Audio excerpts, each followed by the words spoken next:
मैं हूं जन्नत, आपकी मेंटोर फ्रॉम यूजीसी प्लगइन। तो आज के वीडियो में मैं आपसे ये डिस्कस करने वाली हूँ कि अगर आपने सोचा है कि आप एक कॉम्पिटिटिव एग्जाम के लिए प्रिपेयर करने वाले हैं या आप कर रहे हैं या आप चाहते हैं कि आप फर्स्ट अटेम्प्ट में ही किस तरीके से एक कॉम्पिटिटिव एग्जाम को क्रैक कर सकते हैं और आपको नहीं पता लग रहा है, आप कंफ्यूज्ड हैं, कहाँ से देखें, क्या करें, तो मैं आज आपको 6 स्टेप्स के अंदर ये बताऊंगी कि कैसे आप फर्स्ट अटेम्प्ट के अंदर ही ये कर सकते हैं। So let's start. तो फर्स्ट चीज आप क्या कर सकते हैं, पहली चीज, आप जिस भी चीज के लिए प्रिपेयर कर रहे हैं या आप यूपीएससी के लिए प्रिपेयर कर रहे हैं, आप किसी गवर्नमेंट एग्जाम के लिए प्रिपेयर कर रहे हैं, आप किसी टीचिंग एग्जाम के लिए प्रिपेयर कर रहे हैं, आप किसी एडमिनिस्ट्रेटिव पोस्ट के लिए प्रिपेयर कर रहे हैं, तो आप किसी भी तरह की कॉम्पिटिटिव एग्जाम में बैठना चाहते हैं, तो फर्स्ट चीज आपने उस पेपर के रिगार्डिंग क्या करनी है कि नो द पैटर्न या सिलेबस। ठीक, सबसे पहले तो हम यही करेंगे कि एक सिलेबस फाइंड आउट करेंगे कि क्या सिलेबस आ रहा है। बहुत सारे तो ऐसे कॉम्पिटिटिव एग्जाम्स हैं जिनका सिलेबस जो है वो प्रिस्क्राइब्ड होता है, ऑलरेडी गिवन होता है और उससे और ज़्यादा आसान हो जाता है पढ़ाई करना और उसका एक पैटर्न तैयार करना। तो आप देखें कि आपके कितने एग्जाम्स होंगे, 2 पेपर होंगे, 1 पेपर होगा, क्या होगा, कितने मार्क्स का रहेगा, कितने घंटे का रहेगा, कैसा पेपर होगा, तो फिर ऑब्जेक्टिव होगा या नहीं होगा, ऑनलाइन होगा, ऑफलाइन होगा, तो ये सारी चीजें आप पैटर्न में पहले क्लियर करें और उसका सिलेबस निकालें।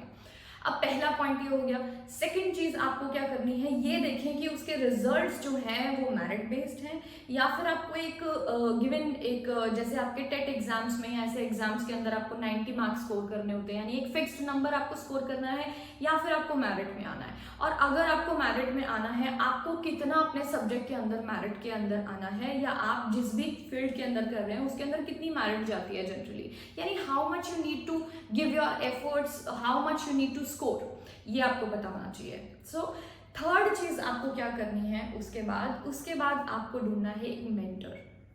अब मेंटर की क्या जरूरत पड़ती है, सी मेंटर नहीं होगा तो आपका टाइमिंग सेट नहीं होगा, आपका टाइम टेबल नहीं होगा। आप सोचेंगे कि आज कर लेती हूँ, कल कर लेती हूँ, आज कर लेता हूँ, कल कर लेता हूँ, शाम को पढ़ लेता हूँ।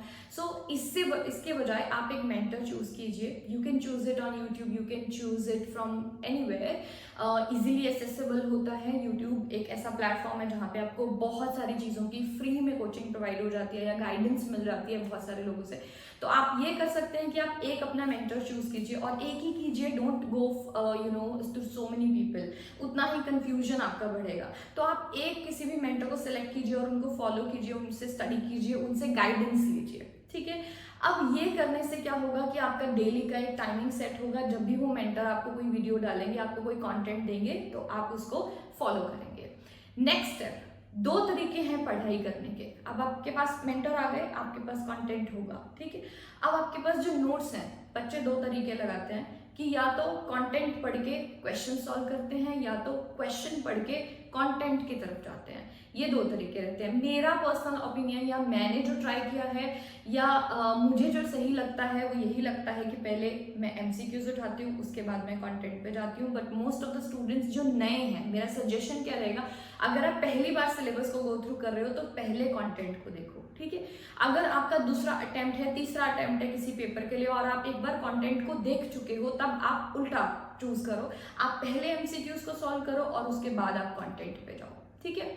तो इस तरीके से आपका जो चीज़ें होंगी वो काफ़ी सॉर्ट होने लगेगी। आपको पता चलेगा कि मेरा क्या वीक एरिया है और क्या स्ट्रॉन्ग एरियाज है, कौन से कंटेंट के मैं एमसीक्यू सॉल्व कर पा रही हूँ या कर पा रहा हूँ और कौन से मैं नहीं कर पा रहा हूँ, ठीक है। अब नेक्स्ट चीज क्या होती है, आप अपने जितने भी आपने मॉक टेस्ट दिए हैं उसके बाद नेक्स्ट चीज, जब आपका पूरा प्रिपरेशन हो गया है, now go for the PYQs.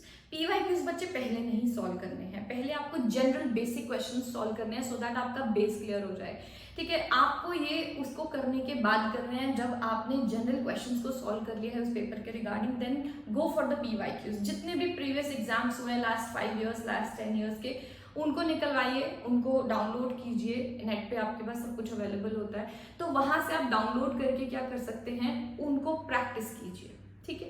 Practice करने के बाद आपको क्या पता लगेगा, where you stand. So the next step is analyse your performance. क्या आप उतना स्कोर कर पा रहे हैं जितना कि आपने स्टार्टिंग में मेरिट सेट की थी? ठीक है, आपने सोचा था कि मैंने 70% क्रैक करना है मेरे पेपर के लिए, मुझे 70% तक के मेरिट लिस्ट में आना है। So are you able to crack those previous year exams? तो आप ये जरूर देखें।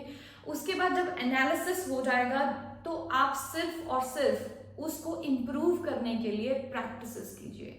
This is the total way of preparing for a competitive exam. और अगर आप इस तरीके से मुझे फॉलो करके चलेंगे, जो ये 6 स्टेप्स मैंने आपको बताए हैं, अगर आप ये करेंगे तो nobody can stop you. You will crack it in the first attempt. So I hope you liked the video. I hope it is helpful for you. Kindly like, share and subscribe.